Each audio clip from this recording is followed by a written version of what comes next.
So on Dynamite, they announced that we will also get 2 matches in the Owen Hart Cup on Sunday at Dynasty. And in the Women's Owen Hart Cup, we will see Mercedes Moné versus Julia Hart.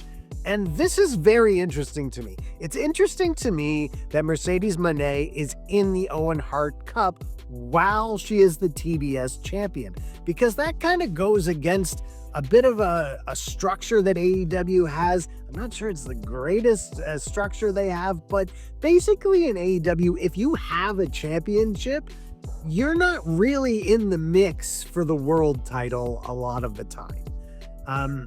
There have been a few cases, like Kazuchika Okada challenged Bryan Danielson for the world title while he was the Continental champion. So there was that.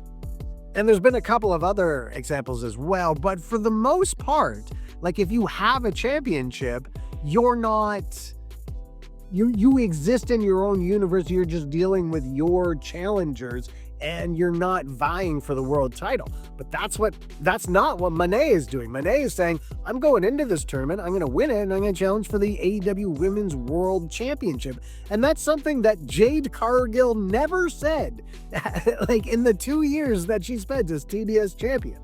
She, like, and this was, like, again, there's always headcanon you can use to get past this kind of stuff and enjoy the show. It shouldn't ruin the show for you, but there was a little bit of where it was like, okay, for years, Jade Cargill was the TBS champion, undefeated, and then you've got Britt Baker over here, the world champion, and they never interacted.